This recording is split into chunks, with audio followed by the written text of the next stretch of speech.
मुंबई के 26/11 आतंकी हमले में शहीद पुलिसकर्मियों को श्रद्धांजलि। कमिश्नर ऑफिस में महाराष्ट्र सरकार के उप मुख्यमंत्री अजित पवार, राज्यपाल भगत सिंह कोश्यारी समेत बड़े पुलिस अधिकारियों ने दी श्रद्धांजलि। मुंबई हमले में जान गंवाने वालों को गृह मंत्री अमित शाह ने दी श्रद्धांजलि। ट्वीट कर लिखा, उन सभी सुरक्षा कर्मियों के साहस को सलाम करता हूं जिन्होंने कायरतापूर्ण हमलों में आतंकवादियों का डटकर सामना किया। पूरे देश को आपकी वीरता पर गर्व रहेगा। मुंबई के 26/11 आतंकी हमले में 18 सुरक्षा कर्मियों समेत 166 लोगों की जान गई थी।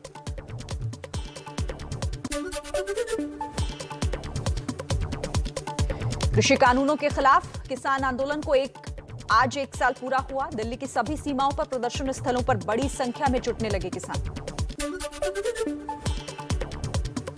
भारतीय किसान यूनियन के नेता राकेश टिकैत ने कहा कि तीनों कानून वापस लेने के बाद अब सरकार एमएसपी पर भी बात शुरू करे। टिकैत ने आरोप लगाया कि सरकार किसानों की बात नहीं सुन रही है।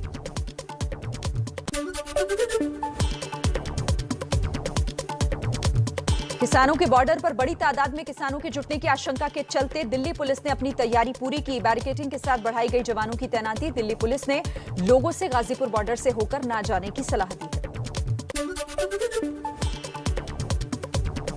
पंजाब के संगरूर और हरियाणा के सोनीपत से लाखों किसान पहुंच रहे हैं दिल्ली। आज एक साल पूरा होने के जश्न में शामिल होंगे। किसानों ने एमएसपी गारंटी कानून और मुआवजा समेत तमाम मांगे दोहराई। राष्ट्रीय किसान मोर्चा के नेता वीएम सिंह ने संयुक्त किसान मोर्चा पर साधा निशाना। बोले, एमएसपी की बात करने पर ही मुझे संयुक्त मोर्चा से बाहर किया गया, क्योंकि उनका नारा था, जब तक कानून वापसी नहीं तब तक घर वापसी नहीं। कृषि आंदोलन करने वाले किसान नेता गुरनाम सिंह चढ़ूनी पंजाब में लड़ेंगे चुनाव। नई पार्टी बनाने का ऐलान किया। कहा, पहले पंजाब फिर हरियाणा। छत्तीसगढ़ में एमएसपी पर गारंटी कानून की मांग को लेकर ट्रैक्टर रैली निकालेंगे किसान। राज्यपाल और प्रधानमंत्री के नाम सौंपेंगे ज्ञापन। 10 से 12 हजार किसानों के जुटने का दावा। शीतकालीन सत्र के पहले दिन 29 नवंबर को राज्यसभा में पेश होगा कृषि कानूनों की वापसी का बिल। राज्यसभा से पारित होने के बाद मंजूरी के लिए लोकसभा भेजा जाएगा। संविधान दिवस के मौके पर पीएम मोदी आज 2 कार्यक्रमों में शामिल होंगे। सुबह 11 बजे संसद के सेंट्रल हॉल में संविधान दिवस कार्यक्रम में संबोधन। शाम 5:30 बजे विज्ञान भवन में समारोह का उद्घाटन करेंगे।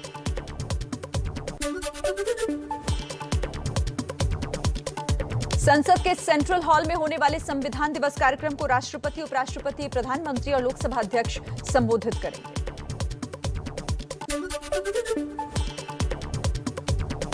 बीजेपी के राष्ट्रीय अध्यक्ष जेपी नड्डा ने गोवा के बिचोलिम में एक कार्यकर्ता सम्मेलन को संबोधित किया। इस मौके पर गोवा के सीएम प्रमोद सावंत भी मौजूद थे। गोवा में अगले साल की शुरुआत में विधानसभा चुनाव होने हैं।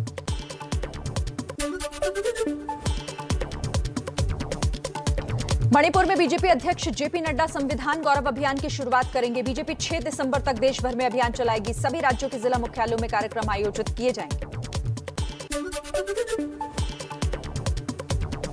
पीएम मोदी के मिशन उत्तराखंड के कार्यक्रम में मामूली बदलाव। देहरादून में अब 4 दिसंबर को होगी पीएम की रैली। पहले 3 दिसंबर को देहरादून में होनी थी रैली। कुछ और खबरें आपको फटाफट अंदाज से दिखा देंगे।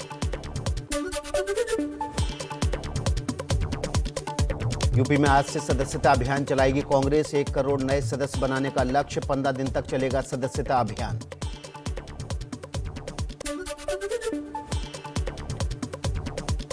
लखनऊ में आज पूर्व बीजेपी सांसद सावित्रीबाई फुले की संविधान बचाओ रैली। समाजवादी पार्टी के अध्यक्ष अखिलेश यादव होंगे शामिल। फुले ने नई पार्टी बनाई है।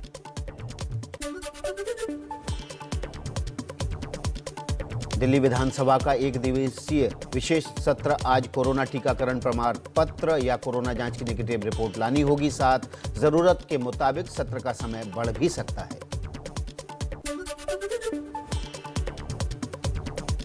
शीतकालीन सत्र में सरकार को घेरने की तैयारी में कांग्रेस। सोनिया गांधी की अगुवाई में पार्टी नेताओं की बैठक। सदन में किसान, एमएसपी और लखीमपुर कांड का मुद्दा उठाएगी कांग्रेस। मल्लिकार्जुन खड़गे ने कहा, टीएमसी से विवाद संसद के बाहर है। संसद में एकजुट होकर मुद्दे उठाएंगे।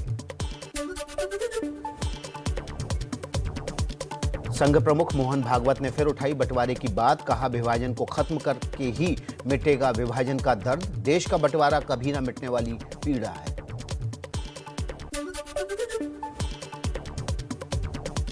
यूपी में चुनावों को देखते हुए केंद्रीय मंत्री गजेंद्र सिंह शेखावत अलीगढ़ में भारतीय जनता युवा मोर्चा के कार्यक्रम में शामिल हुए। बैठक में चुनावी तैयारियों की पर चर्चा भी हुई। यूपी को मिला दुनिया के चौथे सबसे बड़े एयरपोर्ट का तोहफे का शिलान्यास। पीएम मोदी ने जेवर में किया नोएडा इंटरनेशनल एयरपोर्ट का शिलान्यास। कहा, पश्चिमी यूपी के विकास को मिलेगी रफ्तार और रोजगार।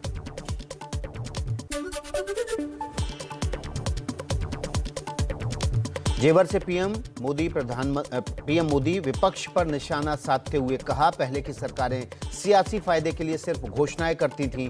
ये एयरपोर्ट कई सालों तक खींचतान में उलझा रहा। इंफ्रास्ट्रक्चर हमारे लिए राजनीति नहीं, राष्ट्रनीति है। नोएडा एयरपोर्ट के शिलान्यास कार्यक्रम में बिना नाम लिए सीएम योगी का अखिलेश पर निशाना। कहा, कुछ लोगों ने पश्चिमी यूपी में गन्ने की मिठास को कड़वा किया। जिन्ना के अनुयायियों को यूपी की जनता सबक सिखाने को तैयार है। लखनऊ की रैली में अखिलेश यादव का पलटवार। कहा, एक तरफ एयरपोर्ट बेच रहे हैं, दूसरी तरफ एयरपोर्ट बना रहे हैं। जब ये बन जाएगा तो इसे भी बेच देंगे। यूपी के कैबिनेट मंत्री महेंद्र सिंह का अखिलेश पर तंज। कहा, नियत साफ हो तो एशिया का सबसे बड़ा एयरपोर्ट बन जाता है, नियत खराब हो तो टोंटियां भी चुरा ले जाते हैं। 7 दिसंबर को यूपी में अखिलेश यादव और जयंत चौधरी की साझा रैली। गठबंधन के ऐलान के बाद मेरठ की रैली के मंच पर पहली बार साथ दिखेंगे दोनों नेता। गठबंधन के दूसरे नेता भी शामिल होंगे। पीएम मोदी और योगी के साथ वाली वायरल तस्वीर पर रक्षा मंत्री राजनाथ सिंह बोले, पीएम मोदी ने योगी को बोला था कि योगी जी तेज तर्रार बैटिंग करो, पूरी मजबूती से खेलो, विजय निश्चित है।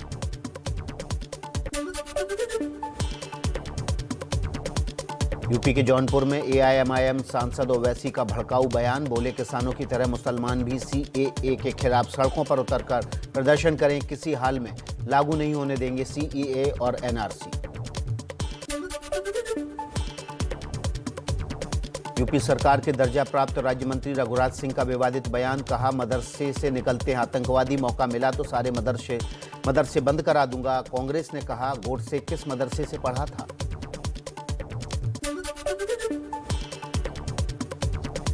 फिरोजपुर में पंजाब के सीएम चरणजीत सिंह चन्नी का विरोध। मंच पर बोलने के लिए खड़े हुए तो ईटीटी अध्यापकों ने मुर्दाबाद के नारे लगाए।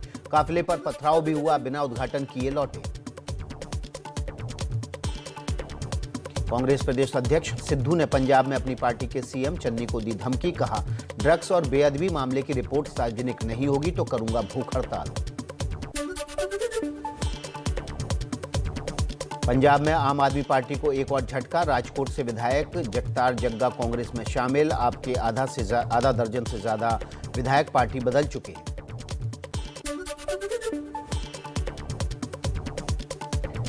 होशियारपुर में अकाली दल के अध्यक्ष सुखबीर बादल का सीएम चन्नी पर बड़ा आरोप। कहा, भाई मनमोहन सिंह को लुधियाना सिटी सेंटर घोटाले में बचाने के लिए मेरे पास आते थे, पैर भी पकड़ते थे।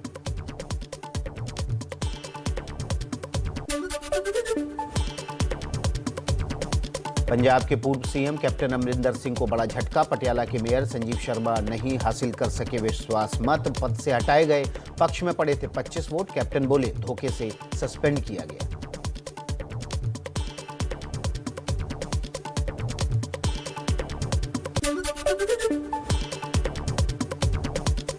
टीएमसी में शामिल होने के बाद मेघालय के पूर्व सीएम मुकुल संगमा का कांग्रेस की विचारधारा पर उठाए सवाल। कहा, पार्टी एक विचारधारा के साथ चलती है, अगर इसे ही नहीं निभाया जाएगा तो हम उसमें नहीं रह सकते। एबीपी न्यूज के सवाल पर अधीर रंजन का ममता बनर्जी पर एक बार फिर से खरीद फरोख्त का आरोप। मेघालय में कांग्रेस छोड़ने वाले नेताओं पर बोले, हिम्मत हो तो कांग्रेस का सिंबल छोड़ टीएमसी के सिंबल पर चुनाव लड़कर दिखाएं। मध्य प्रदेश के सीएम शिवराज सिंह चौहान ने शाजापुर में सोलर प्लांट के लिए भूमि पूजन किया। 1500 मेगावाट के सोलर प्लांट के शिलान्यास के वक्त उनके साथ केंद्रीय मंत्री आरके सिंह भी मौजूद थे। मध्य प्रदेश में नई शिक्षा नीति के विरोध में एनएसयूआई का आंदोलन। पुलिस प्रदर्शनकारियों के बीच झड़प, भीड़ पर पुलिस वालों ने चलाए डंडे। केरल के कोच्चि में छात्र की खुदकुशी मामले में बड़ा हंगामा, कांग्रेस का प्रदर्शन, पुलिस ने की पानी की बौछार, आरोपी पुलिस वालों के खिलाफ कार्रवाई की मांग की जा रही है। पश्चिम बंगाल के जलपाईगुड़ी में एक ट्रक सड़क किनारे बनी दुकानों में घुसा, हादसे में 4 लोगों की दर्दनाक मौत हो गई, जबकि 3 लोग घायल हैं।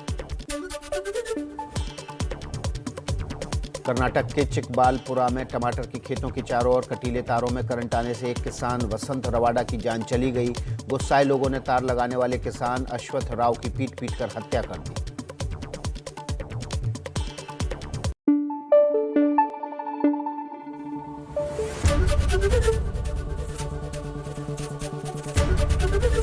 एबीपी न्यूज आपको रखे आगे।